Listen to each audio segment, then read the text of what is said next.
제가 오프라인 강의는 몇 번 했었어도 이렇게 뭔가 온라인으로 하는 강의가 처음이라 뭔가 매끄럽지 않을 수 있는 점 미리 좀 양해를 부탁드리고요. 저는 일단 오늘 준비한 거는 사실 디파이의 가장 기본이 덱스거든요. 아시는 분은 많이 아시겠지만 덱스가 어떻게 보면 디파이에 현재 돌고 있는 그 돈의 약간 대부분의 그 피를 창출해낼 수 있는 그 원천이기 때문에 덱스에 대해서 또 덱스가 어떤 식으로 마켓 메이킹을 해 나가면서 유저들이 덱스에서 원하는 토큰을 사고 팔고 하는지의 그런 메커니즘적인 구조에 대해서 좀 설명을 해드리려고 가지고 왔고요. 총 제가 설명드리고자 하는 모델은 많이 아시는 분들도 계실 거예요. CPAMM, 유니스왑 V3는 잠깐 찍먹을 할 거고 CFAM이라고 커브 파이낸스의 이제 스테이블 수합, 그리고 제가 좀 요즘 최근에 흥미롭게 봤던 PM이라고 프로액티브 마켓 메이커라는 도도 그 익스체인지가 쓰는 방식이 있더라고요. 총 이렇게 네 가지 방식에 대해서 간단하게 말씀을 드리겠습니다. 네, 본격적으로 시작해 보겠습니다. 들어가기 전에 왜 우리가 덱스를 아셔야 되냐면요. 뭐 많은 분들이 아시겠지만 이게 이제 준에서 덱스에 대한 그 그래프를 가지고 온 건데 요 19년도가 남색인데 거의 표현이 되지 않고 되지 거의 보이지 않죠. 그러니까 워낙 적은 양의 볼륨이 19년도에 이제 거래가 되었다가 2020년도 그 디파이 서머서부터 촉발된 요 덱스의 볼륨이 21년도에 이렇게 폭발했다가 22년도까지 회색이 22년도인데 22년도에도 계속해서 유지가 되고 있는 것을 볼 수 있습니다. 실제로 5월에 안 좋은 사건이 있었음에도 불구하고 작년 대비 더 덱스의 거래량은 더 증가한 것을 보실 수 있겠죠. 8월은 아직까지 진행 중인 상황이고요. 이렇게 덱스에서 일어나고 있는 거래 그 볼륨은 계속해서 있어 왔고 이 말은 곧 수요가 꾸준히 있기 때문에 우리가 이 덱스는 무조건 알아야 된다. 그래서 어떤 식의 덱스들이 생겨나고 있고 어떤 식의 덱스들을 유저들이 사용을 하고 있는지에 대해 이렇게 알아야 된다라는 자료를 준비해 봤고요. 실제로 덱스 거래소의 볼륨을 제가 이번 주말에 그 하루 볼륨 단위로 이렇게 서칭을 한 건데 가장 많은 유니스왑 V3가 약 13억 달러 정도가 거래가 되고 있었는데 이거는 동일 시점 기준에 저희 업비트가 우리나라에서 가장 많은 거래를 이루어지고 있잖아요. 우리나라에서 그 업비트에서도 업비트보다도 더 많은 거래량이 덱스에서 실제로 하루 동안 발생을 했다. 그래서 저희가 정말 계속해서 덱스에 대한 중요성은 알고 가야 된다. 네, 라는 그런 페이지고요. 자, 그럼 본격적으로 시작하기 전에 MM이 무엇일까요? 그러니까 MM은 마켓 메이커의 줄임말이에요. 그러니까 한마디로 제가 여기다 이제 적어봤는데 시장에서 거래되는 자산의 가격을 되게 스테이블하게 거래를 할 수 있는 안정시키는 유동성 공급자, 즉 리퀴디티 프로바이더의 역할을 하고요. 실제로 왼쪽의 이 그림은 MM이 이제 활동을 하지 않는 시장에서의 이제 상황인데요. 구매자가 있고 판매자가 있고 판매자가 뭐 1000개의 어떤 물건을 판다라고 했을 때 얼마에 사고 얼마에 팔 것이냐, 이게 다 구매자와 니즈와 판매자의 니즈가 다르잖아요. 구매자는 최대한 싸게 사고 싶어 하고 판매자는 최대한 비싸게 팔고 싶어 하죠. 그렇죠?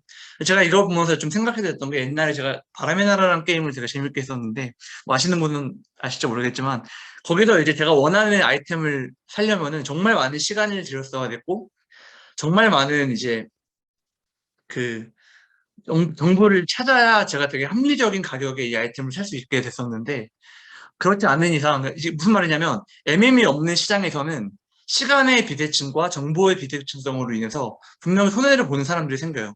그래서 이제 그거에 대한 정보의 비대칭을 해결해 줄 수 있는 이제 제도로 MM이 이제 마켓메이커가 활동을 하게 되었고, 마켓메이커는 되게 공식적인 제도입니다. 그래서 구매자와 판매자 간에 현재 시장에서 형성되어 있는 이제 10에서 10.5달러의 가격이 인정될 수 있도록 구매자한테는 최대한 싸게 사고 싸게 살 수 있게, 판매자한테는 최대한 비싸게 팔 수 있게, 즉 시장이 효율적으로 돌아가게만 돕는 제도라고 볼 수 있죠.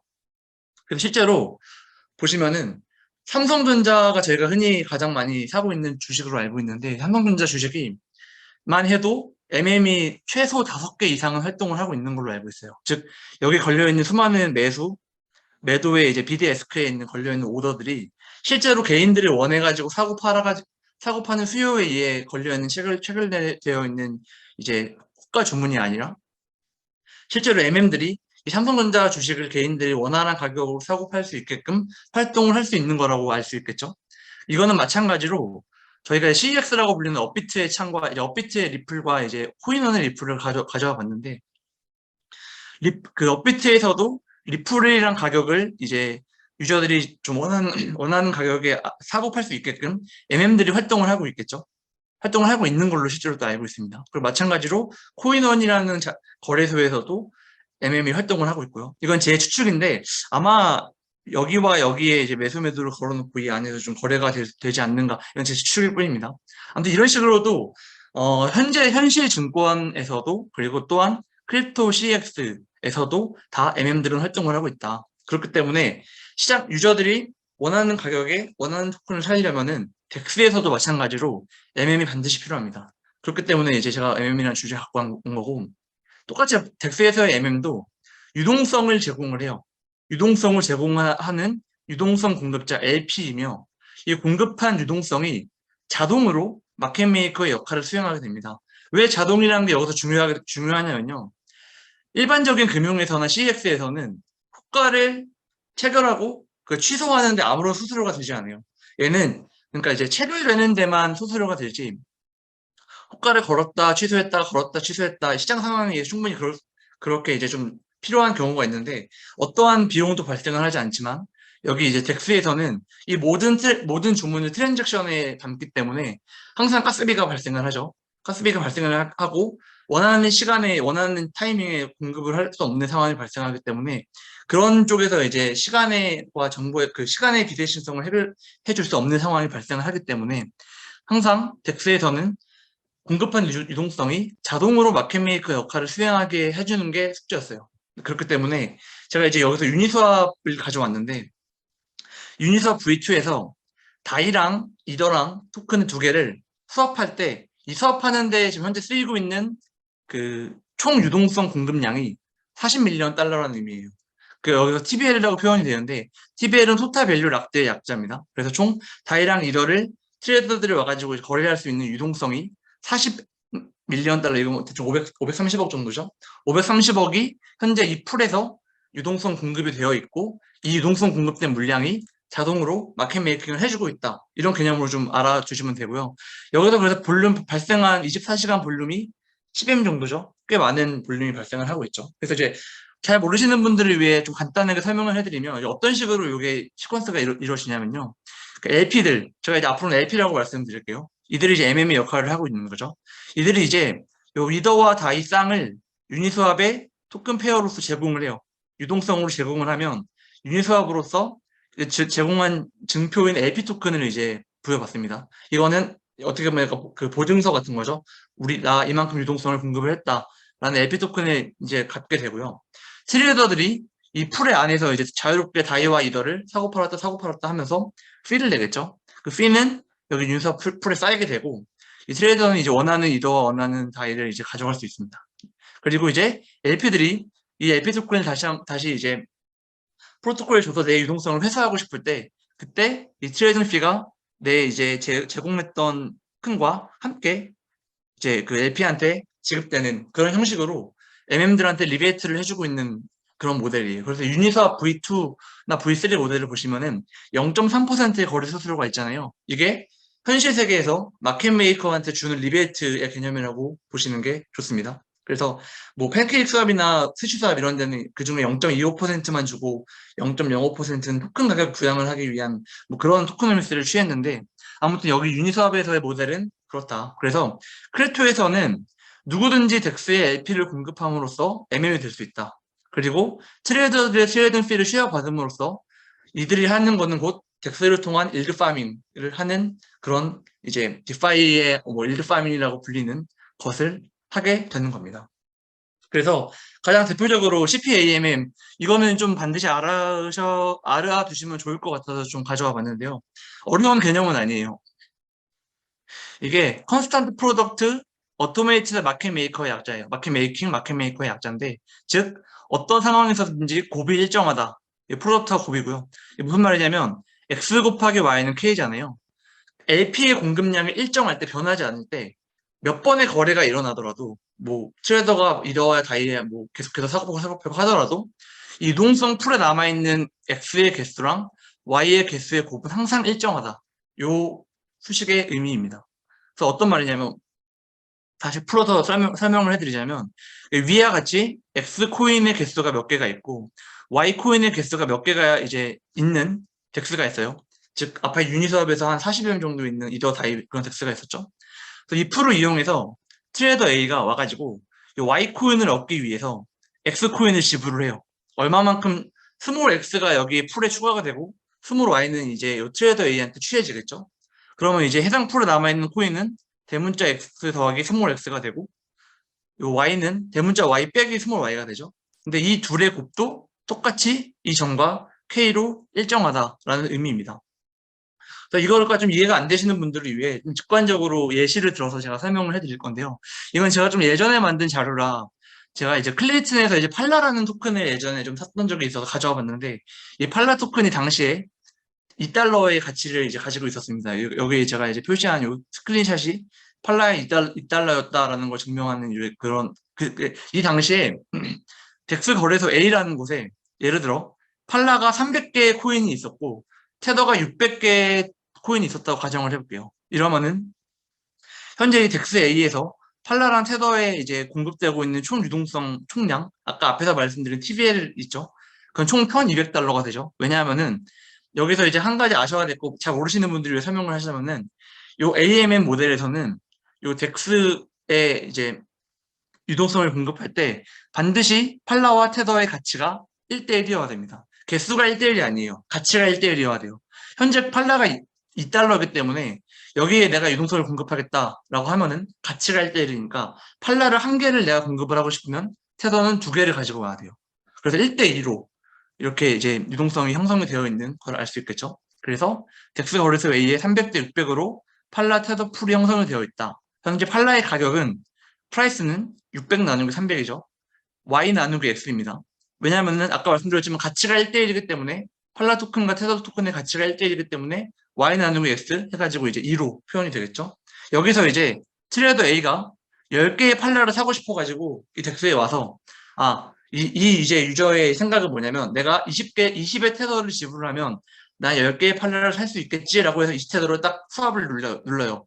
이제 어떤 식으로 이제 계산이 되냐면 여기 20테더가 지불이 되는 거는 이 풀에 들어오겠죠. 그래서 600개에서 20개가 돼서 620개가 되고 아까 말씀드렸지만 거래가 이루어지고 나서의 K값이 동일하다. 그렇기 때문에 우항은 다 18만이 됩니다. 그래서 요 물음표를 구하기 위해서는 18만을 620으로 나누면 되고 물음표는 290.316이 돼서 결국 이 XY는 K 모델에 따라서 요 X가 290.316이 됐죠. 그래서 실제로 이 유저가 가져가게 되는 토큰의 개수는 300 빼기 290.316 해서 9.674개가 되는 거예요.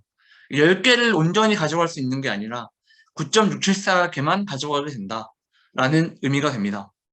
그래서 이렇게 한번 거래가 발생을 하면 다시 이 풀의 비율이 바뀌었죠.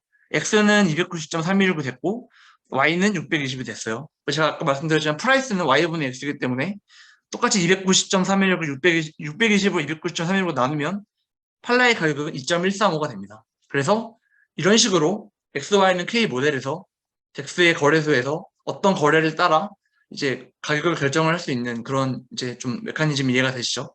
뒤에서 좀 더 이제 그래프에서 이제 설명을 해드릴 텐데, 이 XY는 K는 이렇게 식으로 바꿀 수 있죠. Y는 X분의 1K입니다. 여기서 Y는 변수, X도 변수, K는 상수죠. 아까 말씀드린 이제 거래자가 현재 이제 풀에 있는 X의 개수가 이렇게 되고 풀에 있는 남아있는 Y의 개수가 이렇다고 가정을 했을 때 이 상황에서 Y 코인을 얻기 위해 유저가 X 코인의 개수를 지급을 합니다. 그러면 트레이더는 이제 이 X를 내고 Y를 가져가겠죠. 그게 요 식에 의해서 결정이 됩니다. 그래서 이제 줄어든 Y의 개수가 유저가 가져갈 수 있는 개수인데요. 실제로 제가 아까 말씀드렸지만 유저는 10개의 팔라를 가져간다라고 예상을 했다고 했잖아요. 그게 이제 요 당시 접점에서의 기울기에 의해서 결정이 돼요. 그러니까 무슨 말이냐면 유저는 프라이스가 결정이 되어 있으면 내가 X를 낸 만큼 난 당연히 Y를 가져갔어야 돼요. 여기 A의 개수죠. 이렇게 예상을 했지만 실제 요 공식에 의해서 A가 아닌 B만큼을 가져가는 이런 모델이 발생을 하게 된 거죠. 그래서 이거는 A 빼기 B를 프라이스 임팩트라고 부릅니다. 이걸 이제 흔히 사람들은 슬리피지라고 많이 알고 있는데 사실 뭐 크게 상관은 없는데 조금 부연 설명을 드리면 프라이스 임팩트가 거래를 하기 전에 결정되는 거고요. 요 유동성 K에 의해서 하기 전에 결정되는 거고 슬리피지는 트랜잭션에 이제 저의 거래만 담기는 것도 아니라 수많은 트랜잭션이 담길 수도 있잖아요. 그래서 제 거래가 이행되기 전에 미리 어떤 거래가 발생을 해서 내가 예상치 못한 요 A-B가 아니라 더 이제 더 줄어든 토큰의 가격을 받게 될 수도 있잖아요. 그거를 슬리피지라고 하고 내가 이제 그래서 이제 덱스에서 수합을 하게 될 때 그 슬리피지를 1%라고 설정을 했으면은 예상값과 실행값의 차이가 1% 이상이 나면은 리버트 돼가지고 이제 그 주문은 캔슬되는 그런 의미의 슬리피지가 이제 거기서 쓰는 슬리피지고 실제로 유동성 K와 내가 원하는 토큰 개수에 따른 요 차이는 플러스 임팩트입니다. 그래서 이제 오른쪽 그래프를 보시면은 K가 100만일 때랑 K가 200만일 때, 즉 빨간색 그래프가 K가 더 많을 때죠. 그 말은 현재 공급되고 있는 유동성이 더 많은 상황이다. 이래서 가정을 했을 때 K 값이 클수록 프라이스 임팩트가 작은 걸 알 수 있어요. 당연하죠. 그래서 무슨 의미냐면 K 값이 클수록 점점 요 그래프는 펴져요.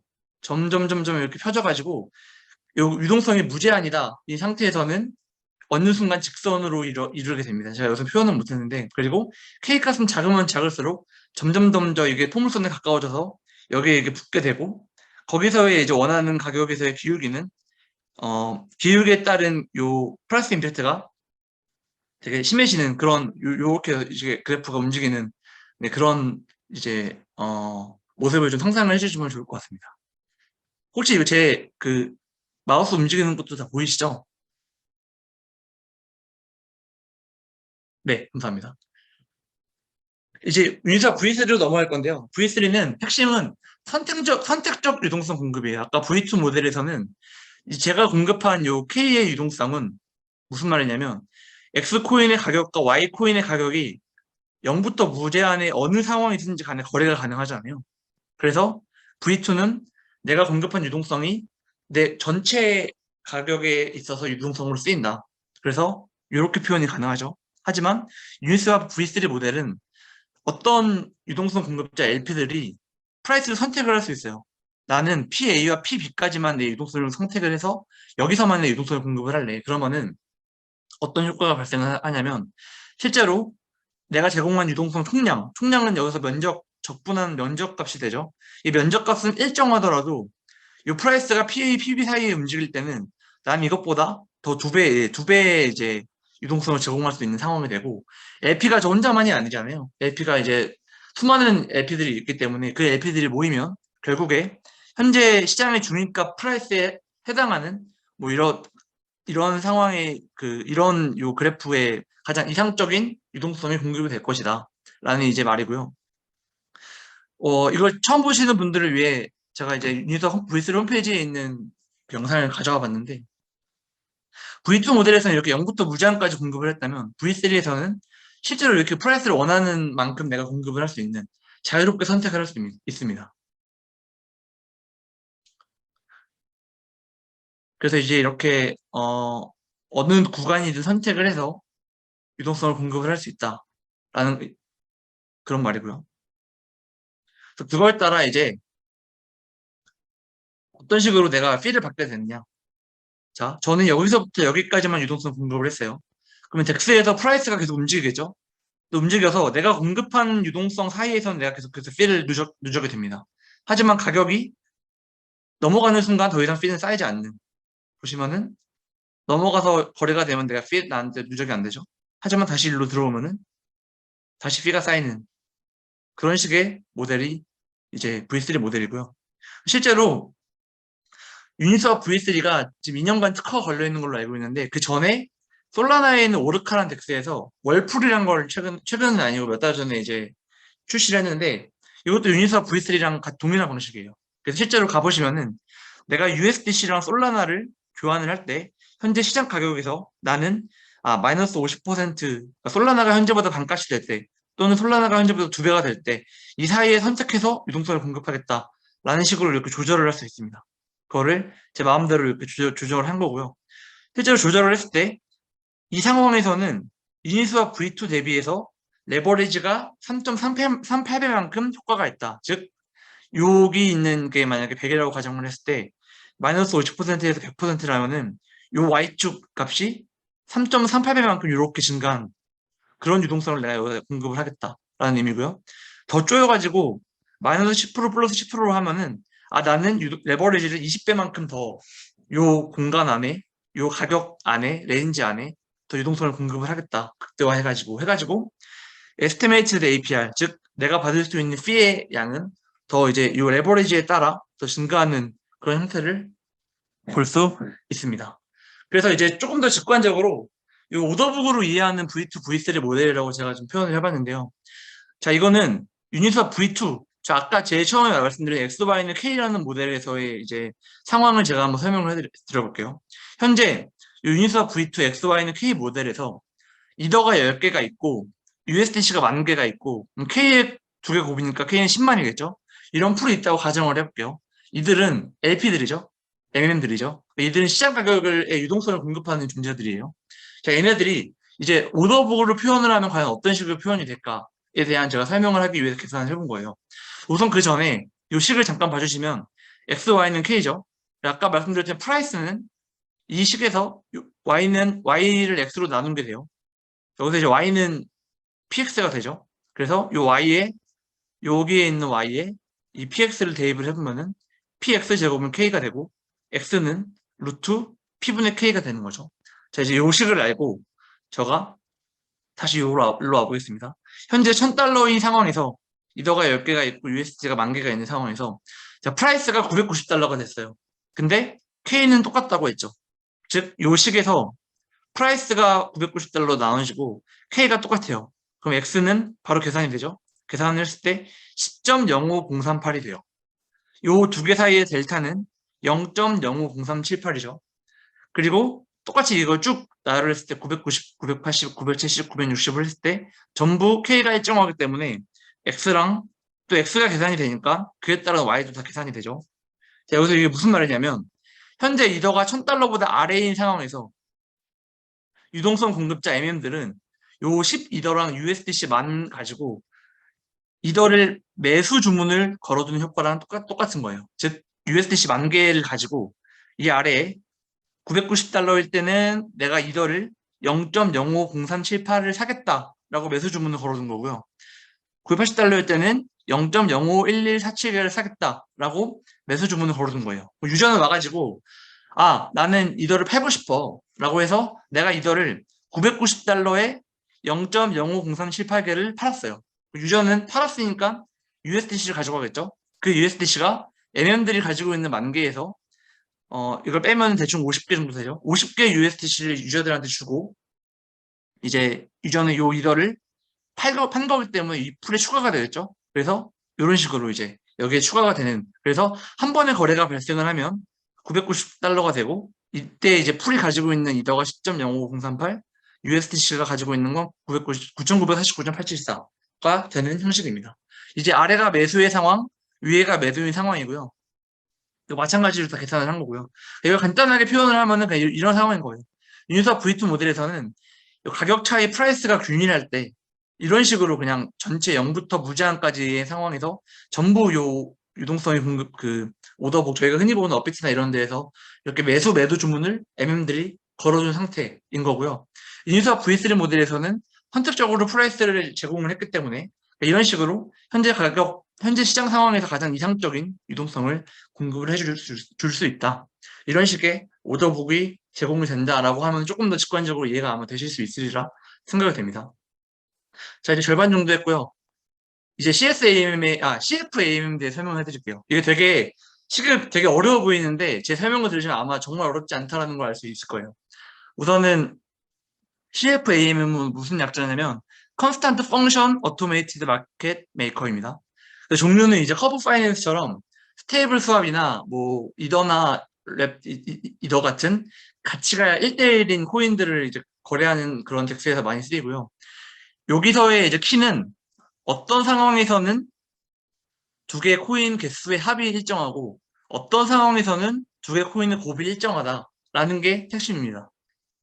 이거는 이제 먼저 설명부터 해드릴게요. 이 CFAM이 어떤 식으로 해서 이제 유도가 되었는지에 대해 설명을 해드릴 거고, 퓨처는 커브 백서에 나와 있는 설명입니다. 자, 시작해 보겠습니다. 여기서 이제 보시면은, 아무리 저희가 스테이블 코인이라고 하든, 아무리 이제 1대1 패깅된 자산이라고 하든, 어떤 상황에서는 어느 한쪽 스테이블 패깅이 깨질 수가 있잖아요. 뭐 이번에 5월에 어떤 사태도 있었고, 이제 아무리 사람들이 이제 알고리즘을 잘 짜놓긴 해도 스테이블 또는 이제 담보가 무너질 수도 있는 거고, 해가지고 스테이블 1달러에 유지되는 스테이블 코인이 패경이 깨질 수 있는 상황이기 때문에 현재 프라이스 근처에서는 요 컨스탄트 썸 AMM을 유지시켜서 언제든 유저들이 1대1로 팔 수 있는 상황. 즉, 아까 제가 말씀드렸는데, 요게 직선에서 거래가 되는 시점이 유저가 원하는 코인의 가격을 마음껏 1대1로 원하는 프라이스만큼 사고 팔 수 있는 상황이기 때문에, 여기서는 이제 CSAM을 방식으로 이제 거래가 되게 하지만, 어느 한쪽에서의 균형이 깨져가지고 프라이스가 이제 무너져요. 무너지는 상황에서는 요 CPAMM이 필요하다. 네, 라는 아까 제가 말씀드린 요 얘기고요. 그래서 공식이 하나 나옵니다. X 플러스 Y는 D다. X 코인의 개수와 Y 코인의 개수의 합은 항상 일정하다. 이게 CSAMM이고요. CPAMM은 이렇게 표현이 됩니다. 이건 X, Y는 K랑 똑같아요. 똑같은데 K를 D에 관한 식으로 바꾼 거예요. 여기서 D는 왜 이렇게 표현이 되냐면요. X 코인의 개수의 합과 Y 코인의 개수의 합이 D잖아요. 예를 들어 100개 100개라고 할게요. 그럼 D는 200이잖아요. 근데 X 곱하기 Y는 100개 100개는 만이잖아요. D가 200이니까 200 나누기 2 제곱 해서 만이잖아요. 똑같아요. 그래서 결국 X, Y는 K라는 거를 이 두 개의 합인 D의 방식으로 표현을 한 거예요. 그래서 X, Y는 2분의 D의 제곱이 된다. 여기까지 이해가 되셨죠? 자, 여기서 이제 레버리지라는 개수가 도입이 됩니다. 저는 여기서 카이라고 부를게요. 레버리지 개수 카이가 도입이 되는데, 이 레버리지 개수의 의미를 제가 앞에서 말씀드린 거 잘 이제 생각을 해보시면, 아까 유니서 V3 모델에서 그 유동성 범위를 좁히면 좁힐수록 레버리지 개수가 커졌잖아요. 그리고 유동성 범위를 넓히면 넓힐수록 레버리지 개수는 작아졌죠. 무슨 말이냐면, 항상 1대1 교환이 가능한 이 시점에서는 레버리지가 거의 무제한이랑 같은 상황인 거예요. 인피니티 레버리지가 제공되고 있다. 그리고 항상 1대1 교환이 불가능한 상황에서는 레버리지가 하나도 없다. 제로 레버리지랑 같은 상황이다. 라고 해서 1대1 교환이 가능한 CSAM 모델에서는 카이는 무제한이고 CPAM에서는 카이는 제로이다. 이건 너무나도 당연한 얘기가 되겠죠. 그래서 이 식을 이렇게 표현이 됩니다. 이 표현은 무슨 말이냐면 이 위의 식을 그대로 가져온 거예요. 자, 인피니티 레버리지가 제공되는 상황이에요. 1대1 교환이 항상 가능하면 요 식은 CSAM족 요식이 돼야겠죠? 어떻게 되는지 볼까요? 요 카이가 무제한이기 때문에 카이가 없는 항은 무시가 될 수 있죠. 그래서 요건 없어지고 마찬가지로 요것도 무시가 돼요. 없어지고 요거랑 요거 두 개만 남죠. 그래서 카이도 지워지고 뒤에 n-1승, n승과 뒤에 n승은 지워져서 오른쪽에 D만 남죠. 그래서 결국 요식만 남습니다. 그리고 반대로 카이가 제로인 상황에서는 앞에 두 개가 없어지고 요식만 남죠. 즉, 요식은 CPAM이죠. 그래서 요 카이라는 개념을 도입을 해서 요 두 개의 식을 표현을 한 게 4번식이다 라고 이제 봐주시면 되고요. 자, 카이에 왜 D에 n-1승을 곱해주냐? 라면 정말 간단해요. 요게 D가 현재 공급되고 있는 유동성 코인 개수의 총량이잖아요. 즉, D가 아까 제가 100, 해서 200이라고 가정을 했잖아요. 즉, 200보다 몇 배나 더 레버리지를 해가지고 현재 공급을 해주고 있냐? 라고 했기 때문에 카이에 D를 곱해준 거예요. 요 N은 코인의 개수거든요. X랑 Y 해가지고 코인 총 두 개가 있잖아요. 그래서 200이라면 D잖아요. 즉, X랑 Y의 두 개의 코인의 합은 D이기 때문에 D에 몇 배의 레버리지가 현재 여기에 곱해지냐 하기 때문에 카이에 D에 n-1승을 곱해줘가지고 좀 곱해지는 그런 이제 상황이 됩니다. 그리고 카이는 이걸로 이제 또 정리를 할 수 있는데요. 이거까지만 이해하시면 됩니다. 이거까지만 이해하시면 되는데, 자, 카이가 요 코인의 개수 상황에 따라서 바뀌어야 됐잖아요. 카이가 항상 일정하면 안 되잖아요. 어떤 때 상황에서는 인피니티 레버리지를 제공해줘야 되고, 어떤 상황에서는 제로 레버리지를 이제 지원을 해야 되니까, 이 카이는 XY 토큰의 개수에 따라 변해야 돼요. 그렇기 때문에 다이나믹식 적용이 필요해서 카이의 식을 이렇게 결정이 되는 거고요. 요거는 XY 코인의 개수가 각각 2분의 d일 때, 즉 반반씩 가지고 1대1인 상황에서 보시면은 2분의 d면 x의 2분의 d, y가 2분의 d, 그러니까 4분의 d 제곱이죠. 그리고 분모도 n이 2기 때문에 4분의 d 제곱이에요. 없어져서 다 지워져서 카이는 a만 남죠. 그래서 각각 2분의 d일 때가 a가 가장 높고요. 한쪽으로 치우쳐질수록 카이는 10분의 a, 100분의 a, 1000분의 a 이런 식으로 점점 작아지는 그런 식이 완성이 됩니다. 그래서 카이에 요 위에 4번식에 카이를 대입을 해주고 그럼 요런 식이 되고 저희는 x랑 y 코인 두 개에 대한 이제 수합을 할 거기 때문에 n에다가 1을 넣어주면은 정리를 하면은 4ax 플러스 y 플러스 d는 4ad 플러스 d 3승 나누기 4xy 요런 식이 완성이 됩니다. 직관적으로 좀 보여드리기 위해서 x 플러스 y가 d 요 식이 컨스탄트 썸인 요 파란색인 식이고 xy는 2분의 d의 제곱 요게 이제 빨간색인 CPAM 모델이었잖아요. 여기서 요 똑같은 식을 이제 얘가 그려봤고 제가 d가 일정할 때 A라는 A가 아까 레버리지 개수였잖아요. A는 요 카이 값을 결정해주는 레버리지 그 값이기 때문에 A가 10이냐, A가 250이냐, 인 따라서, 얘가 일정하게 공급할 수 있는, 최대로 공급할 수 있는 그 영역을 어디까지 한정해 줄 것이냐, 라고 시뮬레이션 한 이제 그래프입니다. 그래서 A가 크면 클수록 당연히 무제한의 레버리지를 공급해 준다는 쪽에 가깝기 때문에 요 직선을 유지하는 상황이 더 오랫동안 지속될 것이라는 거는 예측이 어렵지 않죠. 그래서 실제로 커브에서도 제가 알고 있기로는 꽤 안전한 스테이블 코인일수록 A 값을 높게 설정하는 걸로 알고 있습니다. 즉 USDT나 USDC나 어느 정도의 이제 안전성을 담보하는 토큰들은 꽤 높게 설정을 하고 그렇지 않은 이제 페어들은 좀 낮게 설정을 하는데 이게 또 되게 어려운 게 왜 이제 스테이블 코인이 디페깅된 상태에서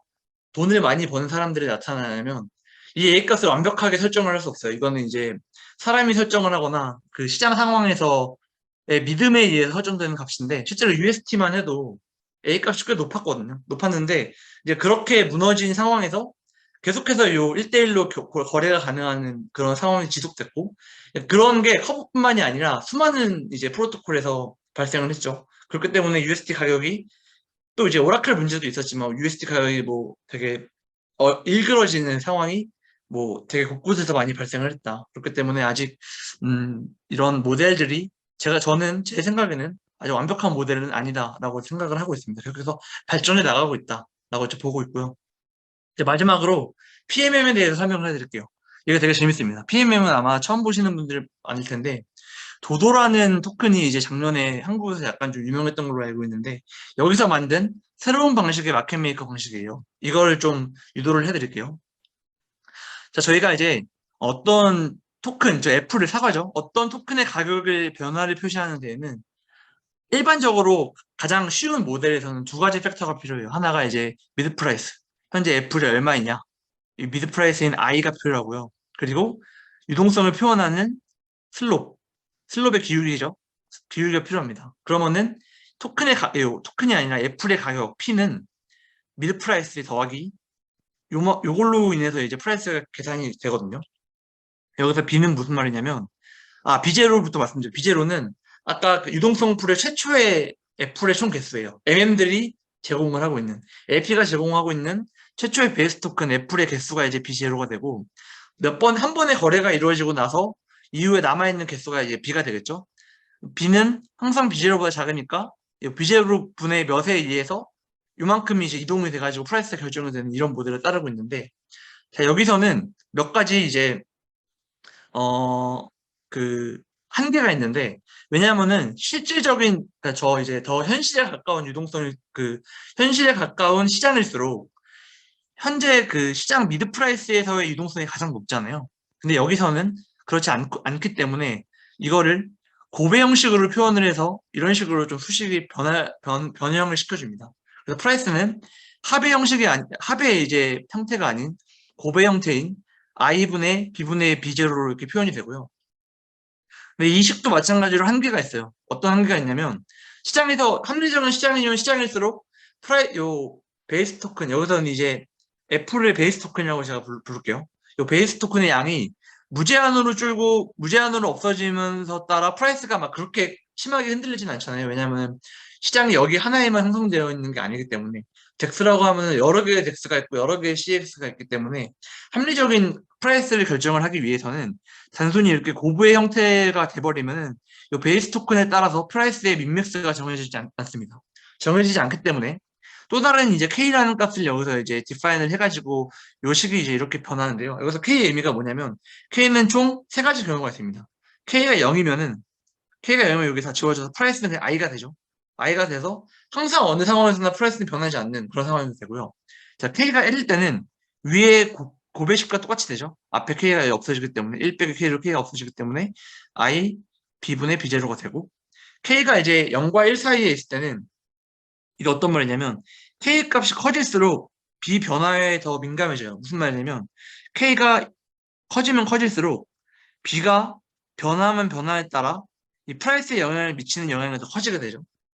또는 K가 만약에 극단적으로 0.012다라고 생각을 했을 경우에 이 베이스 토큰이 아무리 움직여도 이 프라이스의 변화는 프라이스에 끼치는 영향력이 작죠. 그래서 여기서 K는 이런 의미가 있구나라는 걸 인지하신 상태로 넘어가시면 됩니다. 그리고 프라이스에 이제 그 총 가격, 총 돈의 양을 결정하는 건 면적이에요. 내가 이만큼의 사과를 사기 위해서 나는 이만큼의 면적만큼의 돈을 내야 내가 이제 그 실제로 사과를 사는데 필요한 프라이스를 결정을 할 수 있는데 이 모델에서는 아시겠지만 적분을 취하면은 이 베이스 토큰에 대한 적분은 로그 자연상수 2를 취하는 밑을 취하는 로그 B가 돼서 이거는 온체인상에서 계산이 거의 불가능할 정도로 이제 합니다. 뭐 계산은 되긴 되겠지만 가스비가 되게 많이 들겠죠. 그래서 가스비를 최소화하기 위해서 여기에 제곱의 형식으로 붙여준다고 합니다. 그래서 B제곱분의 1은 적분을 하면 마이너스 B분의 1이기 때문에 이거는 충분히 계산이 가능하죠. 온체인에서도. 그래서 이제 최종적으로 여기에 제곱을 취해줌으로써 프라이스에 대한 정의가 완성이 됩니다. 여기서 되게 놀라운 게, 자, 저희가 K가 1을 넣었잖아요. K가 1을 넣었을 때 CPAMM이랑 똑같아져요. CPAM이 아까 앞서 말씀드린 XY는 K거든요. 그래서 보시면은 K가 1이면은 없어지고 P는 I, K, B분의 B0, 근데 K가 1이니까 요 식이 되죠. 그래서 베이스 토큰은 변수죠. 근데 I는 아까 미드 프라이스는 여기서 주어진 값이었고 B0도 초기 유동성 풀에 있던 값이니까 상수예요. 그래서 P는 B제곱분의 상수의 꼴이 되고요. 이제 CPAM에서 XY는 K 모델에서 아까 프라이스는 X분의 Y였잖아요. 그래서 똑같이 이 Y에다가 아까처럼 PX를 넣고 P에 대한 식으로 이제 바꿔주면 프라이스는 X제곱을 아래로 내리는 X제곱분의 K의 모델이 됩니다. 여기서 프라이스 똑같고 이 아래쪽에 있는 거는 변수죠. 거래 후 토큰의 양, 남아있는 토큰의 양. 마찬가지로 거래 후 토큰의 양, 변수, 그리고 분자는 상수인 모델을 취하게 됩니다. 그래서 PMM에서는 K 값에 따라 K가 1일 때 AMM의 유동성을 제공을 할 수 있는 그런 모델을 취했다라고 이제 얘기를 하고 있습니다. 그래서 총 아까 말씀드린 세 가지 상황을 다시 한번 말씀을 드릴게요. K가 0일 때예요. 0일 때는 블루라인이죠. 블루라인일 때는 마켓 프라이스의 가격이 변하지 않는다. 이 말은 아까 CSAMM에서 무제한의 레버리지를 공급했다는 똑같은 효과입니다. 즉, 카이가 무제한일 때 똑같이 이제 어떤 상황에서든 프라이스가 변하지 않고 1대1로 교환을 할 수 있는 그런 상황인 거고, 거기서는 이 상황에서 K가 0일 때예요. 그리고 K가 1일 때는 XYK 모델에서 CPAM 같다. 아까 앞에서 말씀드린 거고. 그래서 K가 0에서 1 사이에 이제 어떤 선택적 값을 취하냐에 따라서 어떤 마켓 프라이스 지점에서 더 깊은 이 플랫한 존이 생기죠. 이 플랫한 존이 생김으로써 해당 가격에 상대적으로 더 깊은 유동성을 제공을 해줄 수 있다라는 그런 모델을 취할 수 있게 한다고 합니다. 그래서 보통 K는 0.1을 세팅을 한다고 해요. 그 말은 이 해당 가격에서 CPAM보다 실제로 더 10배가 더 깊은 유동성을 제공을 해줄 수 있다라는 그런 모델을 취한다고 합니다. 그래서 이런 이제 PMM에서는 가격이 일정할 때랑 베이스 토큰이 줄어들 때랑 베이스 토큰이 많아질 때랑 뭐 이런 수식에 의해서 얘네가 작동을 한다라는 그냥 그렇게 이해만 해주시면 될 것 같습니다. 그리고 이거는 제가 뭐 적분한 거에 대한 더 이제 수학적인 수식에 대한 걸 한번 제가 풀어봤는데, 이거는 굳이 여기서 설명을 해드리지 않을 테니까, 이게 수학적 증명이 궁금하신 분들은 페이스북이나 이제 그런 올려드리는 자료에서 한번 보시면 그렇게 접근이 어렵지 않거든요. 그러면 이제 한번 그냥, 아, 이렇게 유도가 되는구나, 라는 거를 따라가 주시면 될 것 같습니다. 베이스 토큰을 사거나, 베이스 토큰을 팔거나, 어떤 상황에서든지 간에 접근을 하면 다 이제 유도가 되고요. 이거는, 아무튼, 그래서 이제 넘어가겠습니다.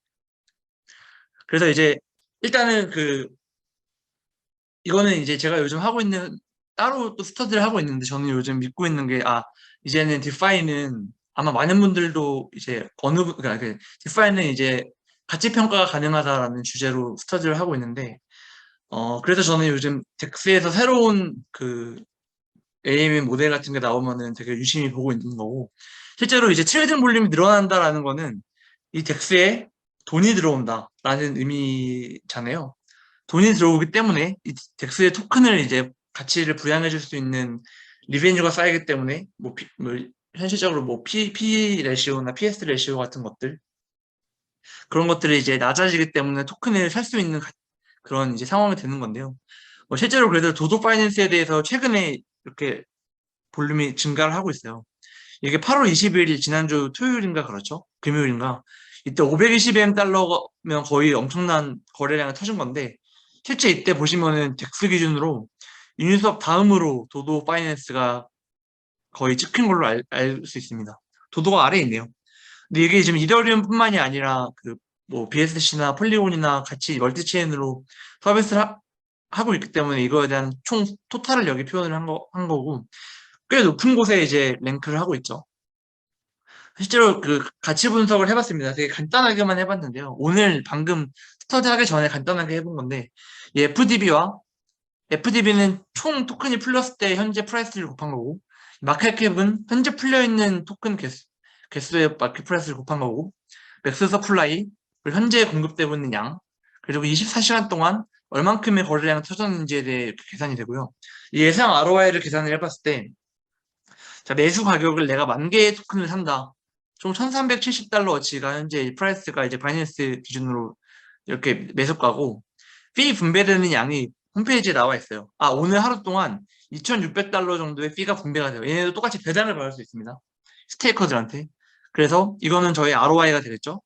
그래서 이거를 현재 이만큼의 스테이킹이 되어 있고, 내가 이제 얘네들은 특이하게 10,000개를 스테이킹을 하면 100개만큼만 인정을 해줘요. 그래서 제 비율만큼을 나눠주면 저는 이만큼을 이제 스테이킹을 했을 때 0.3달러를 받을 수 있고, 1년간 예상을 했을 때 그냥 단순하게 365로 곱해주면 한 108달러를 이제 내가 받을 수 있다. 즉, 현재 가격 기준으로 APR이 한 7.9%가 되고, 플러스 알파 정도 되는 수익을 얻을 수 있다라고 그냥 되게 가볍게 풀어본 겁니다.